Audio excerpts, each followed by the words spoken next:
सुप्रभात बच्चों। आज हम लोग हिंदी की क्लास में पढ़ेंगे पाठ 11 जिसका नाम है पक्षी जीवन। पक्षी मतलब चिड़िया और जीवन मतलब पक्षी का जीवन कैसा होता है और उनका मानव के साथ कैसा संबंध है। पहले के जमाने में पक्षी जो थे वो संदेशवाहक का काम करते थे, संदेशा पहुंचाते थे। अभी भी अगर आप लोगों के घर में कौवा आके बोलता है तो बोलते हो आज जरूर कोई आने वाला है। ठीक उसी तरह से पक्षी और मानव के बीच बहुत घनिष्ठ संबंध होता है। अब इसी की कहानी आप लोगों को बताएंगे आज पक्षी जीवन के बारे में। जैसा कि मैंने कहा, जो पक्षी और मानव के बीच बहुत घनिष्ठ संबंध रहा है और मानव के भीतर छिपे विचारों व कलाओं को जितना पक्षियों ने प्रभावित किया है और किसी ने नहीं किया होगा।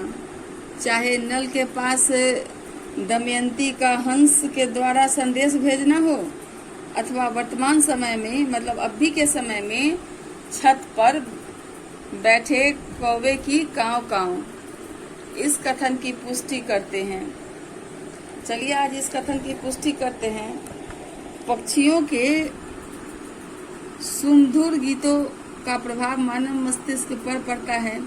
जब कोयल गाती है तो देखते हैं कितना अच्छा लगता है और हम लोग को बार बार उसकी कूक सुनने का मन करता है।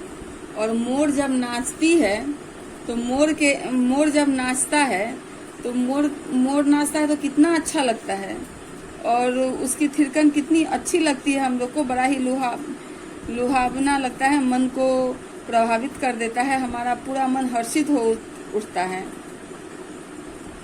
और महर्षि वाल्मीकि के भीतर जो काव्य सृजन करने वाला हंस का जोड़ा ही था जिसमें एक हंस को किसी शिकारी ने मार गिराया था।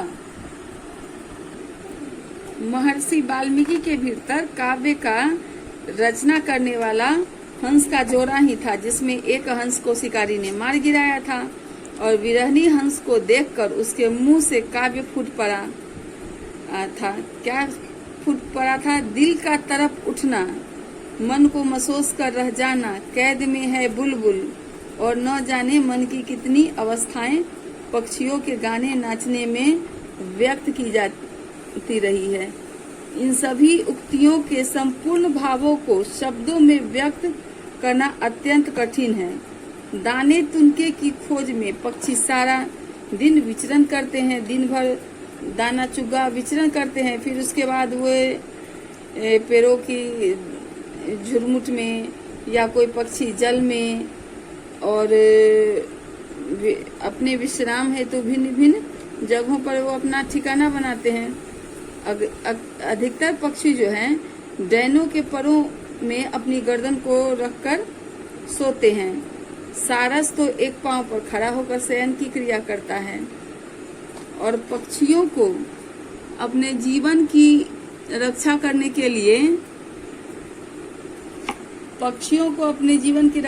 के लिए बार बार संघर्ष करना पड़ता है। अगर कोई मान के चलिए अगर कोई शिकारी शिकार करता है तो उनको उसके लिए भी उन्हें तत्पर रहना पड़ता है। अब है अंडे देने के लिए प्रायः पक्षी घोंसले का निर्माण करते हैं। अंडे देने के लिए पक्षी अपना घोंसला बनाते हैं। जब अंडे देने और बच्चे पैदा करने का समय होता है तो पक्षी माता पिता जो होते हैं तथा बच्चे सबके लिए खतरा ही खतरा रहता है। छिपकलियां, सांप, चूहे, गिलहरियां जो है, बंदर, यहाँ तक कि स्वयं मनुष्य भी इनके अंडे को ढूंढते रहते हैं। दूसरे पक्षियों पर भी यकीन नहीं किया जा सकता। ऐसे में सुरक्षा हेतु कई पक्षी नदी किनारे जमीन पर सुरंग बनाकर उसके भीतर अंडा देते हैं। जैसे आबाबिल जमीन पे अंडा देता है। ऑस्ट्रेलिया का एक पक्षी मेगापोड वे तो अंडे बालू में गाड़ देता है। टिटहरी अपने अंडे जमीन पर दे देती है।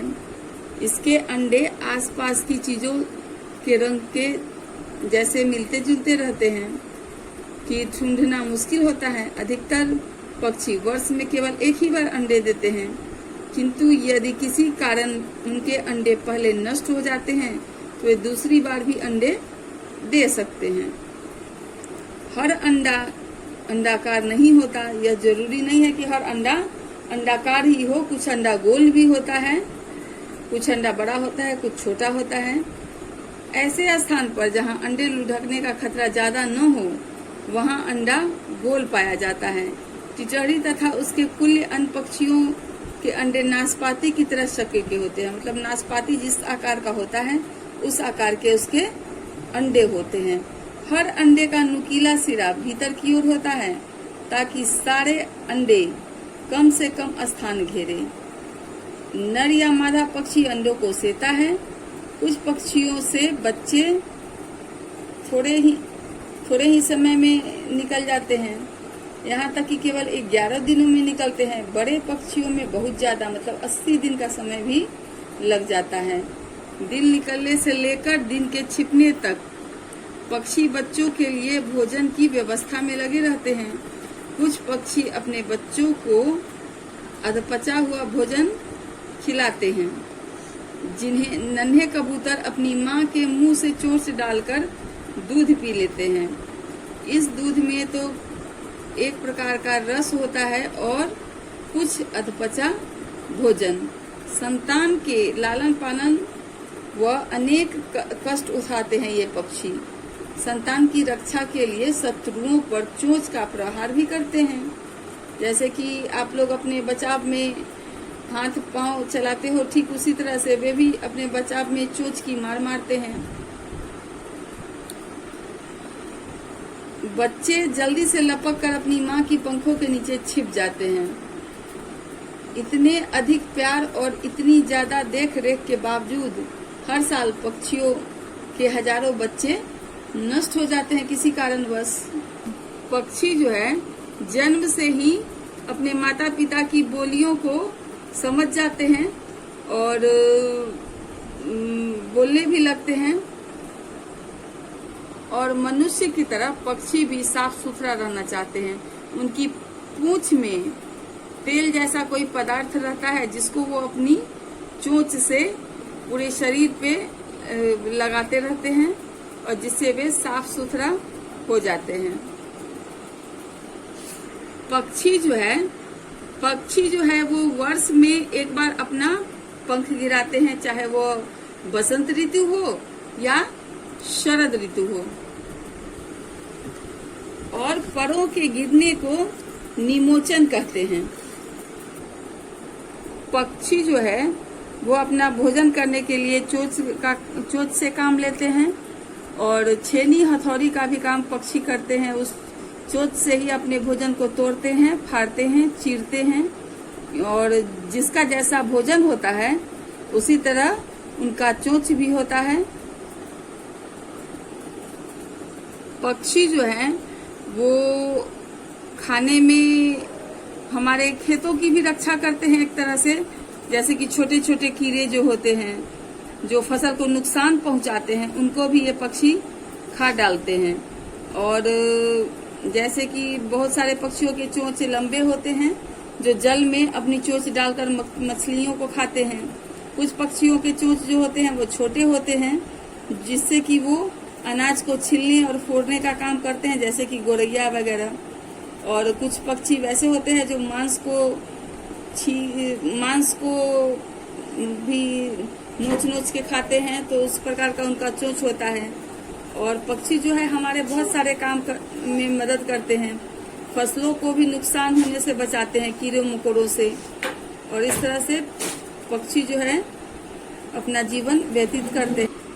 इसमें क में है उपयुक्त शब्द चुनकर रिक्त स्थान भरिए। डैश की खोज में पक्षी सारा दिन विचरण किया करते हैं। दाने तुन के रोटी, इसमें होगा दाने तुन के। नर या मादा पक्षी अंडों को डैश है, मतलब यहाँ है खाता, यहाँ सेता होगा इसमें। नन्हे कबूतर अपनी माँ के डैश में चोंच डालकर दूध पी लेते हैं। यहाँ पेट और मुंह, यहाँ होगा मुंह। पाठ के आधार पर सही के आगे सही और गलत के आगे गलत लगाइए। भोजन चबाने के लिए पक्षियों की चोंच में दांत होते हैं, ये गलत है। जल में चलने वाले पक्षियों की चोंच छोटी होती है, ये गलत है। पक्षी शिशु तेजी से शारीरिक वृद्धि को प्राप्त करते हैं। तीसरा में है पक्षी शिशु तेजी से शारीरिक वृद्धि को प्राप्त करते हैं, ये सही है। गौ में है, सही विकल्प के आगे टिक लगाइए। टिटहरी अपने अंडे कहाँ देती है? पेड़ पर, निर्जन इमारतों पर, जमीन पर। यहाँ होगा जमीन पर। दूसरा, अधिकतर पक्षी अपने पंख वर्ष में कितनी बार गिराते हैं? 1 बार, 2 बार, 3 बार। इसमें होगा 1 बार। पक्षियों की तेल ग्रंथि कहाँ होती है? पूंछ के ऊपर, सिर पर, पूंछ की जड़ में। यहाँ होगा पूंछ की जड़ में। इसमें अब है भाषा बोध को क्रिया से विशेषण बनाकर लिखिए। मरना का हो जाएगा मरियल, सरना से सरियल, बेचना का हो जाएगा बिकाऊ, कमाना का हो जाएगा कमाऊ।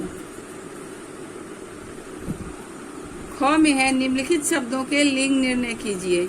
हंस हो जाएगा पुल्लिंग, चूहा पुल्लिंग, छिपकली स्त्रीलिंग, सांप पुल्लिंग, झरना पुल्लिंग, नदी स्त्रीलिंग, वाल्मीकि पुल्लिंग, दमयंती स्त्रीलिंग। अब इसमें है गौ, निश्चित संख्यावाचक तथा अनिश्चित संख्यावाचक विशेषण पहचान कर लिखिए। 2 रुपए, 2 रुपए हो जाएगा निश्चित संख्यावाचक। अरबों तारे अनिश्चित संख्यावाचक। 10 विद्यार्थी निश्चित संख्यावाचक और कई बंदर अनिश्चित संख्यावाचक। इस तरह इन सबों को आप लोग अपनी कॉपी में बनाइएगा।